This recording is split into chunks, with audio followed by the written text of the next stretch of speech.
Thank you again for tuning in, everyone. Just as a follow-up to my video about my trip along the coast of Norway, I want to tell you a bit about the ships.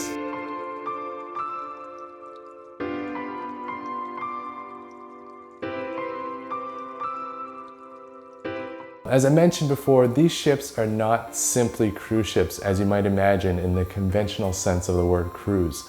When most people think of the word cruise, they think of casinos, Broadway shows, rock climbing walls, zip lines, shopping, and spending endless days out at sea.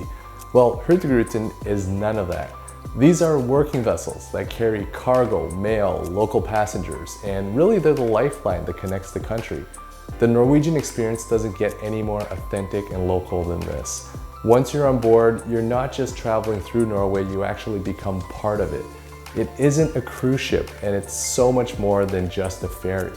These are small ships for experienced travelers. The guests on board are people who value real and natural experiences over mass market tourism.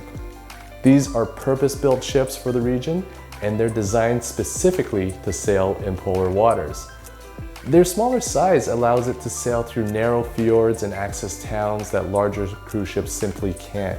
This way of travel really allows us to connect with our inner explorer. Expedition cruising is about unique experiences in some of the world's most special places. And one of their primary commitments is sustainability and protecting these places. These are the first expedition ships to be fueled with biogas made from organic waste such as dead fish. They're literally powering ships with nature. They were also the first to stop single-use plastic on board all of their ships. The future of expedition cruising or travel in general is directly tied to the future of the planet and the environment and preserving cultural heritage of the places that we visit. This is why sustainable travel is so important. So this is a very responsible way to experience the coast of Norway. The interior concepts of the ship reflect the landscapes of Norway. Many of the materials are natural, such as wood, slate, and leather. The styling is inspired by nature, with shapes that resemble fire, water, and even seaweed. The concept even extends all the way to the cuisine on board, locally sourced food from Norwegian producers. Everything is brought in fresh with the shortest distance traveled. It is a true farm-to-table experience every day on board. The cabins are cozy and comfortable. Everything is exactly where you think it should be, and the space is used in a very efficient manner. It's minimalistic Scandinavian style, and that is very highly functional. Many of you had actually asked about the size of the cabins, and particularly the size of a bed on a ship like this. So here, why don't we go take a look?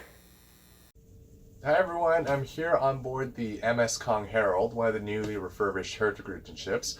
Some of you had asked about the twin beds and their size and how someone would fit on one of these beds, and kind of because the dimensions are not quite standard, but let me show you. I'm 6 feet, 175 pounds, so let's see how I fit on this bed.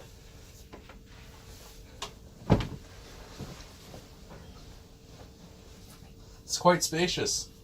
My head's comfortable, my legs are not hanging off, I've got some room on the sides. Really not a problem. The mattress is nice and firm, so I think I will be quite comfortable on board on this bed for the next few days. I hope that gives you an idea of what it's like on board one of these ships and why I don't like using the word cruise to describe it. If you have any questions, please don't hesitate to reach out to me and I'll be happy to give you more information. As always, if you found this information useful, please click like on this video and feel free to share with anyone that you think that might be interested. I'll be releasing more videos of my trips, so please subscribe to get notified once I post a new video. Thanks again for watching, and I hope to travel with you again soon.